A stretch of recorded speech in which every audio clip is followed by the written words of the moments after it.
Bien le bonjour!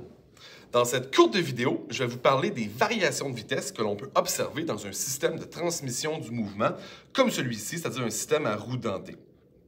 Qu'est-ce que j'ai ici? J'ai ici une roue motrice, j'ai ici une roue intermédiaire, donc entre mes deux roues, et ici j'ai une roue menée. Motrice, menée, organe intermédiaire. Donc, j'aurais très bien pu remplacer ici mon organe intermédiaire, qui est une roue dentée, par une chaîne, et ça aurait fait exactement le même résultat. Donc, je vais commencer ici avec une diminution de vitesse. Je vous rappelle, ici j'ai l'organe moteur, et ici j'ai l'organe mené.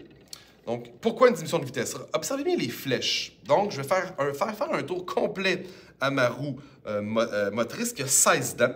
Observez bien ce qui va se passer avec ma roue menée qui a 32 dents. Donc, comme elle, c'est le moteur, c'est elle que je vais faire tourner. Comme ceci. Donc, observez bien. Pendant que j'ai fait faire un tour complet à ma roue motrice qui a 16 dents, ma roue menée a fait seulement un demi-tour. Donc, je passe de un tour à un demi-tour, donc la vitesse a diminué de moitié. Donc, ici, j'ai un système de diminution de mouvement. De vitesse, excusez-moi, diminution de la vitesse. Même principe, si j'avais eu une chaîne entre les deux, ça aurait fait exactement la même chose. Maintenant, comment est-ce que je préfère une augmentation de la vitesse? Bien, vous avez peut-être compris que ça va être le contraire. Je vais passer d'une roue motrice qui a plus de dents à une roue menée qui a moins de dents. Donc, allons-y comme ça, je vais essayer de bien le tenir. Donc, cette fois-ci, ma roue menée a 8 dents. Ma roue motrice a toujours 16 dents. Bon, je n'ai pas de flèche ici, fait que j'ai mis en noir une des dents pour qu'on puisse observer ce qui se passe. Donc, regardez bien ce qui va se passer avec ma roue menée pendant que ma roue motrice fait un tour.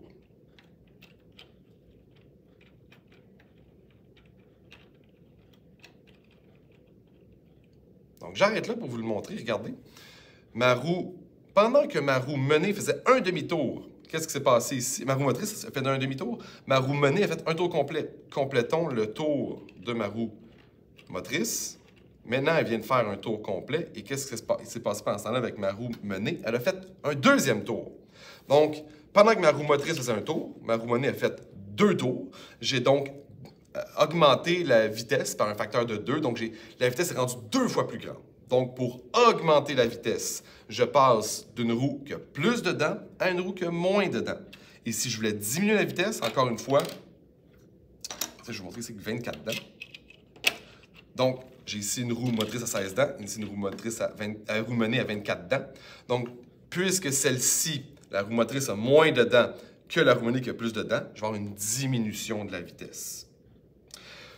En ce qui a trait aux roues de friction et poulies et courroies, c'est exactement le même principe, à l'exception près qu'on ne parlera évidemment pas du nombre de dents dans le cas des roues de friction et des poulies et courroies.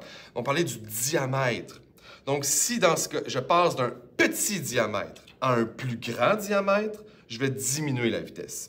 Et si je passais d'un grand diamètre à un plus petit diamètre, bien, cette fois-ci, j'observerai une augmentation de la vitesse. Donc voilà pour les changements de vitesse dans un système de transmission du mouvement.